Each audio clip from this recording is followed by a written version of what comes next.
Hi guys. Ayan guys, nagkuha tayo ng sarpitina guys. Ito ang pinaka gamot sa ating karamdaman guys. Napakabisa ito guys. Alam niyo guys, yung aking aso guys hindi na nakain guys. Kumuha lang ako ng dahon ito guys. Tapos guys, dinurog ko siya guys. Nilagyan ko ng kuting tubig. Ayun, binipiga ko guys. Pinainom ko sa kanya. Ayun.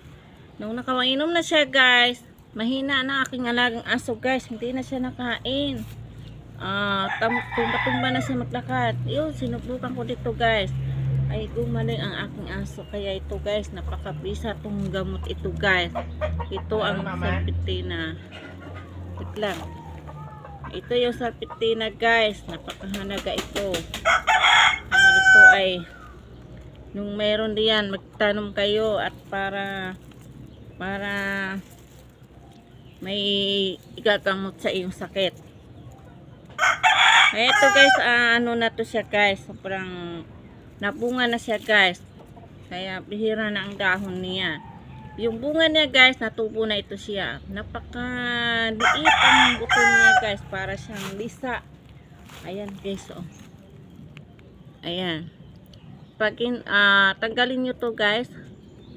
Ayan. Ayun. Napaka ano siya, liit. Maliit siya guys. Ayan. Kaya to ay magtatanim kayo.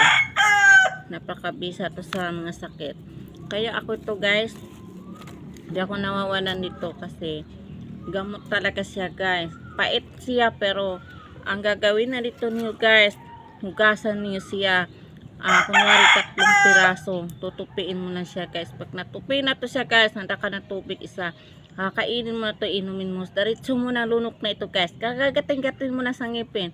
Tapos sapayin mo na lunok ng tubig. Ako, napakabisa talaga guys. Sa isang araw guys, kung malalaman ng sakit, 3 beses ka mag-inom.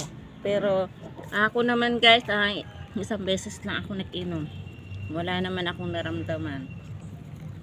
Nung may naramdaman ako guys, ginawa ko ng 3 beses sa isang araw. Umaga, hindi pa ako nagkakape, tanghali, at sa gabi. Ayan guys, ito lang akong pinag-advise ko sa inyong may sakit at ito ay nakakapagaling. Yan. Yan, sarpitina guys, sa Tagalog. Sa Bisaya ay sa flower. Ayan. Ayan, salamat sa iyong panonood. Thank you for